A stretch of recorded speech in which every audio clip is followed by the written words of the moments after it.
Hello ವೀಕ್ಷಕರೇ, ಇವತ್ತು ನಾನು ಕರಾವಳಿ ಶೈಲಿಯ ಪ್ರೌನ್ಸ್ ಕರಿಯನ್ನು ಮಾಡ್ತಾ ಇದ್ದೇನೆ. ಇದಕ್ಕೆ ಬೇಕಾಗುವ ಸಾಮಗ್ರಿಗಳು: ತುರಿದಿಟ್ಟುಕೊಂಡಿರುವ ಅರ್ಧ ಹೋಳು ತೆಂಗಿನಕಾಯಿ, ಅದೇ ರೀತಿ 10 ಬೆಳ್ಳುಳ್ಳಿ ಹೆಸರುಗಳು, ಅದೇ ರೀತಿ 2 ಟೇಬಲ್ ಸ್ಪೂನ್ನಷ್ಟು ಕೊತ್ತಂಬರಿ ಬೀಜವನ್ನು ಹಾಕ್ತಾ ಇದ್ದೇನೆ. ಅದೇ ರೀತಿ ಅರ್ಧ ಟೇಬಲ್ ಸ್ಪೂನ್ನಷ್ಟು ಜೀರಿಗೆ, ಒಣಗಿದ 10 ಬ್ಯಾಡಗಿ ಮೆಣಸಿನಕಾಯಿ,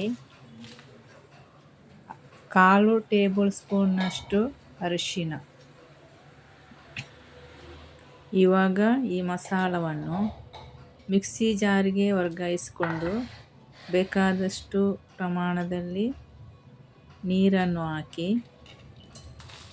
ನುಣ್ಣಗೆ ಪೇಸ್ಟ್ ಮಾಡಿಕೊಳ್ಳುವ.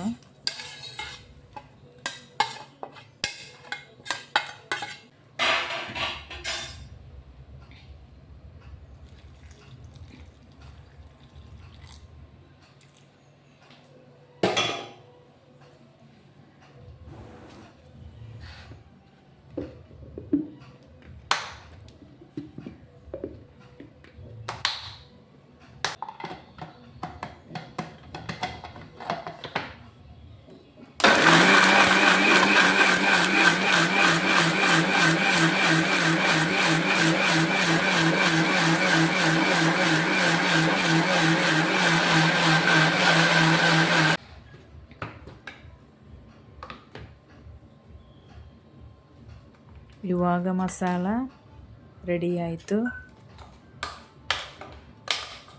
ಇವಾಗ ಈ ಮಸಾಲವನ್ನು ಬೇರೊಂದು ಪಾತ್ರೆಗೆ ವರ್ಗಾಯಿಸುವ.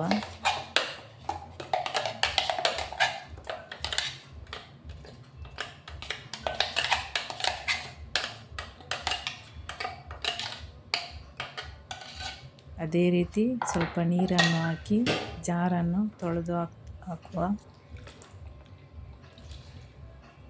ನಿಮಗೆ ಕನ್ಸಿಸ್ಟೆನ್ಸಿ ಎಷ್ಟು ಬೇಕು ಆ ಥರ ನೀವು ನೋಡಿಕೊಂಡು ಮಾಡಿಕೊಳ್ಬೇಕು. ಇದು ತುಂಬ ತೆಳ್ಳಗೇನೂ ಆಗಬಾರ್ದು, ದಪ್ಪನೂ ಆಗಬಾರ್ದು. ಈ ರೀತಿಯೇ ಇರಬೇಕು. ಈ ಥರ ಇದ್ದರೆ ಸಾಕು. ಇವಾಗ ಗ್ಯಾಸ್ ಒಲೆಯನ್ನು ಆನ್ ಮಾಡಿಕೊಂಡು ಮಸಾಲವನ್ನು ಕುದಿ ಬರಿಯಲು ಇಡ್ತಾ ಇದ್ದೇನೆ. ಇವಾಗ ಇದಕ್ಕೆ ರುಚಿಗೆ ತಕ್ಕಷ್ಟು ಉಪ್ಪನ್ನು ಹಾಕುವ.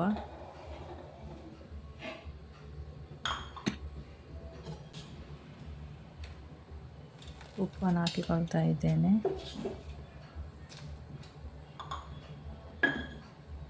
ಅದೇ ರೀತಿ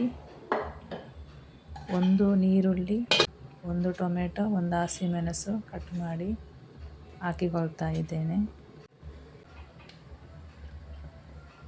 ಇವಾಗ ಮಸಾಲವನ್ನು ಕುದಿ ಬರಿಯಲಿಡೋಣ. ಇನ್ನೊಂದು ಬದಿಯಿಂದ ಪ್ರೌನ್ಸನ್ನು ಕ್ಲೀನ್ ಮಾಡಿಕೊಳ್ಳುವ.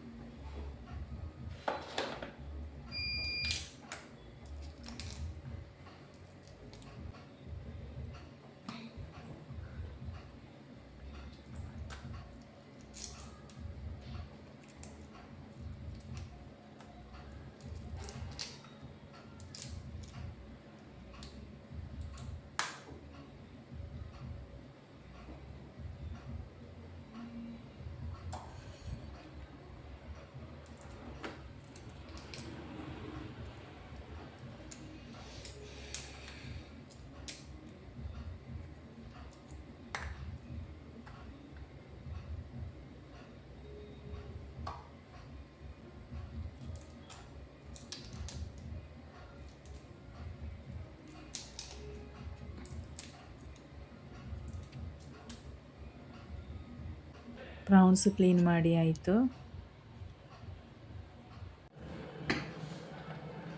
ಇವಾಗ ಈ ಮಸಾಲೆಗೆ ನಾನು ಹುಣಸೆಯನ್ನು ಹಾಕಲಿಲ್ಲ, ಅದಕ್ಕೋಸ್ಕರ ಬೆಂಬಳಿಕಾಯಿಯನ್ನು ಹಾಕ್ತಾ ಇದ್ದೇನೆ.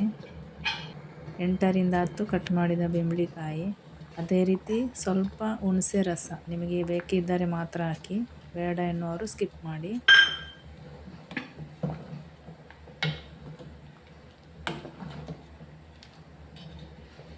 ಇವಾಗ ಇದಕ್ಕೆ ಕ್ಲೀನ್ ಮಾಡಿಟ್ಟುಕೊಂಡಿರುವ ಪ್ರೌನ್ಸನ್ನು ಹಾಕ್ತಾ ಇದ್ದೇನೆ.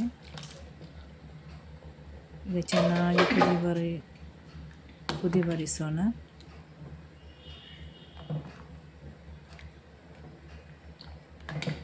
ಇವಾಗ ನೋಡಿ ತುಂಬ ರುಚಿಕರವಾದ ಪ್ರಾನ್ಸ್ ಕರಿ ತಯಾರಿ.